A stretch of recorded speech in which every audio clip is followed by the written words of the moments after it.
서울 여의도에 오픈한 신상 럭셔리 호텔 페어몬트 엠베서더 서울. 드라마 펜트하우스의 로건리의 집으로 오픈 전부터 유명했는데요. 과연 소문처럼 훌륭한 호텔일지 오늘 또또남과 함께 알아보시죠.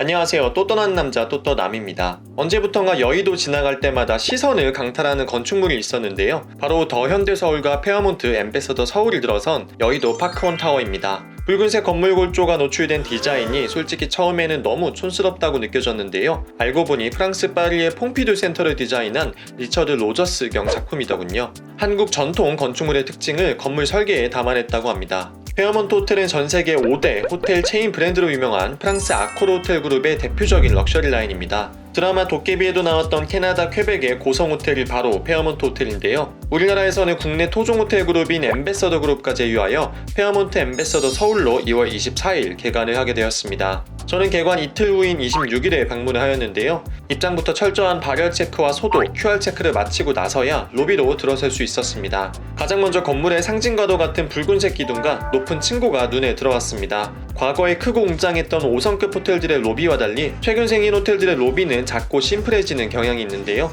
모처럼 화려하고 높게 꾸며진 호텔 로비여서 반가웠습니다.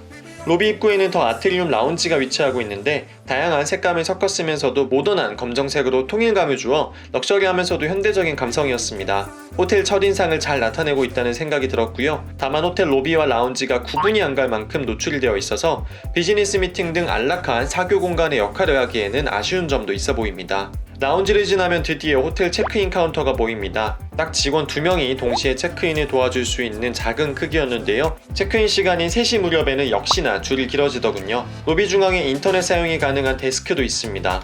호텔 객실은 3개의 일반 객실과 2개의 스위트, 그리고 로건리가 사는 집인 최상위 펜트하우스로 나눌 수 있는데요. 일반 객실 3개는 크기도 같고 시설적인 면에서 큰 차이가 없습니다. 저는 페어몬트 골드 객실에 묵었는데요. 라운지 이용을 포함한 객실이라 3층에 있는 별도 페어몬트 골드 라운지에서 체크인을 할 수 있었습니다. 체크인 후 제가 묵은 객실인 2711호로 이동했습니다. 객실 호수가 적혀있는 문패가 독특하네요. 복도를 따라 들어가면 침실이 나옵니다. 무엇보다 뷰를 먼저 체크하게 되었는데요. 압도적인 한강뷰가 짠! 하고 있을 줄 알았는데 압도적인 공사장 뷰와 아파트 뷰가 보입니다. 물론 왼쪽 아파트 너머로 한강과 63빌딩이 보이긴 하네요. 처음에 여의도 파크원에 호텔이 들어선다고 했을 때 당연히 한강을 바라보고 있는 이 건물에 호텔이 들어서는 줄 알았습니다. 하지만 호텔은 파크원 빌딩 가장 동편에 위치해 있고요. 한강을 바라보고 있는 방향이 아닌 여의도 동쪽을 바라보는 뷰입니다. 애초에 압도적인 한강뷰가 나오기 어려운 입지고요. 설상가상으로 호텔 바로 앞에 브라이튼 여의도가 한창 공사 중입니다. 공사가 끝나면 좀 괜찮겠지 하실 수도 있지만 브라이튼 여의도는 최고 49층의 건물 4개 동으로 이루어져 있습니다. 오히려 공사 중일 때가 나을 수 있겠다는 생각이 드네요. 객실뷰에 놀란 마음을 가다듬고 본격적으로 침실을 둘러보았습니다. 객실 면적에 비해 넓다라는 생각이 들 만큼 여유가 느껴지는 공간이었습니다. 깔끔한 블루톤의 카페트에 골드와 브라운톤의 가구로 따뜻한 느낌을 주었는데요. 독특한 패턴과 색감의 침구로 포인트를 준 것이 좋았습니다.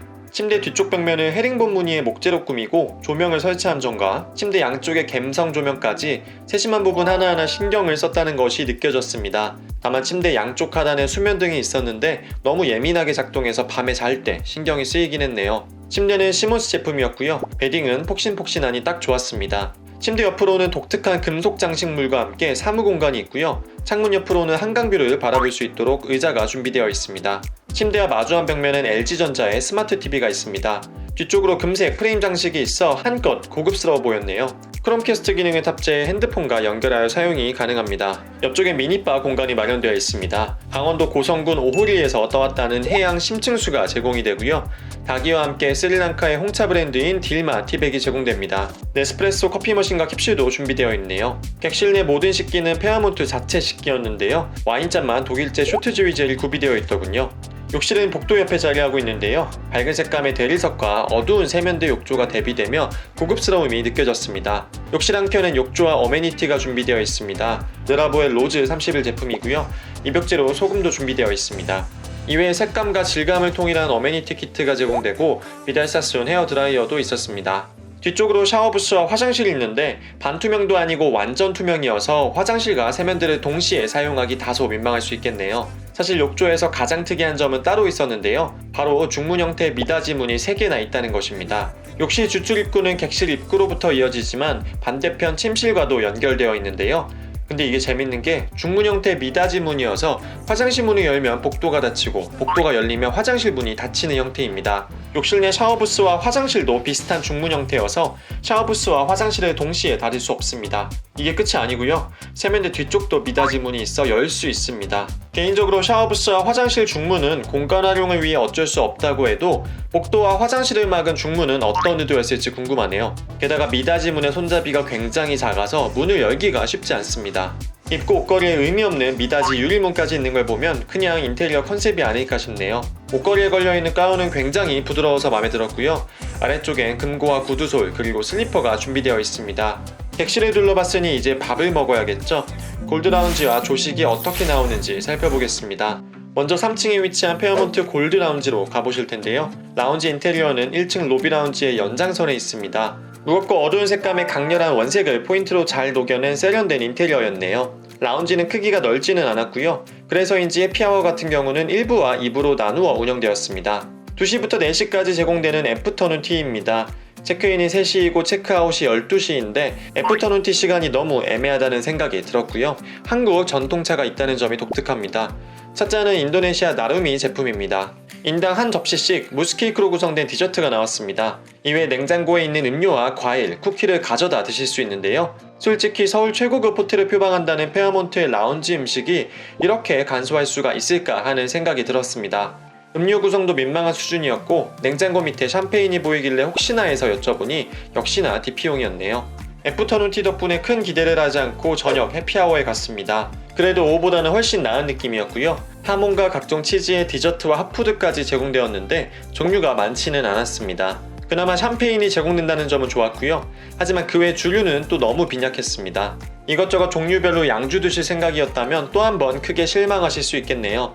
골드라운지 이용 고객은 별도 조식을 추가하지 않은 경우 3층 라운지에서 조식을 먹게 되는데요. 저는 어쩌다가 5층 스펙트럼에서 일반 조식을 먹게 되었습니다. 참 반전인 게 조식은 정말 대박이었습니다. 맛도 맛이었지만 메뉴 구성이 조식치곤 소리 지를 만한 구성이었는데요. 북경오리가 나옵니다. 세상에 어느 호텔 조식에 북경오리가 나옵니까? 심지어 맛있습니다.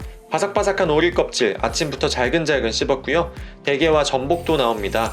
살면서 아침부터 대게 뜯은 적이 있었나 싶네요. 음식의 가지수와 맛 저는 모두 만족했고 페어몬트에 묵으신다면 조식은 꼭 추천드리고 싶네요. 현재 아코르호텔 홈페이지에서 마스터카드 행사를 통해 예약을 하시면 조식을 공짜로 드실 수 있으니 참고하시길 바랍니다. 호텔 부대 시설을 살펴볼까요? 지하 1층에 수영장과 피트니스 센터가 있는 페어몬트 핏이 있습니다. 수영장은 크진 않지만 멋스럽게 잘 꾸며져 있었고요. 풀 가장자리로 선베드도 멋지게 구비되어 있습니다. 피트니스 센터는 그다지 크지는 않았고요. 테크노짐 장비들이 들어와 있습니다. 그냥 무난한 수준이긴 했는데 지하에 있다는 점이 아쉬웠습니다.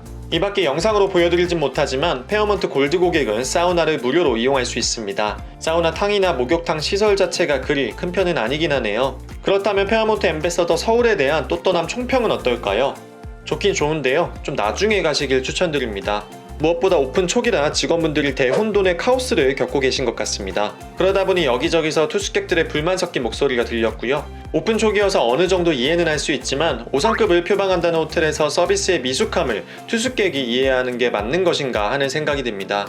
직원분들의 잘못이라기보다는 체계적인 교육이나 매뉴얼 없이 너무 급하게 오픈한 게 아닐까 하는 생각이 드네요. 또한 일관성 없는 서비스도 아쉬웠습니다. 전날 라운지를 이용한 지인과 다음날 이용한 저의 음식 종류와 수준의 차이가 너무 컸는데요. 무슨 복불복도 아니고 말이죠. 하지만 이것도 시간이 지나면 어느 정도 자리를 잡겠죠. 라운지에 대해 좀 더 얘기하자면 여타 경쟁 5성급 호텔들과 비교해 많이 아쉬웠습니다. 지금의 서비스 수준이라면 굳이 10만원 이상 돈을 더 내가며 이용할 필요가 있을까 하는 생각이 들고요. 최근 서울 5성급 호텔들이 라운지를 강화하는 게 추세인데 여러모로 아쉽다는 생각이 들었습니다. 게다가 함께 오픈한 더현대 서울 때문에 호텔 일대가 엄청난 교통정체를 겪고 있습니다. 이 역시 시간이 흐르면 호텔 이용객과 일반 백화점 방문객을 분리해서 줄을 세운다든지 하는 대안을 마련해 줄 것으로 기대해봅니다.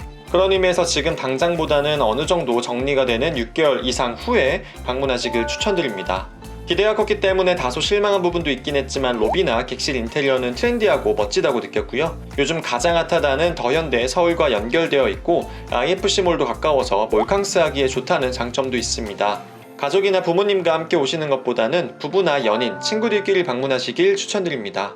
하지만 포시즌스, 신라, 시그니엘, 그랜드 인터컨 등과 어깨를 나란히 만한 수준은 아닌 것 같고요. 어느 정도 시장의 냉정한 피드백 이후 부족한 점이 개선되거나 지금보다 객실료가 다소 저렴해진다면 재방문하고 싶다는 생각이 드네요. 오늘 영상이 유익하고 재미있었다면 구독과 좋아요 그리고 종 모양 알림 버튼까지 부탁드리고요. 그럼 저는 지금까지 또 떠나는 남자 또떠남이었습니다.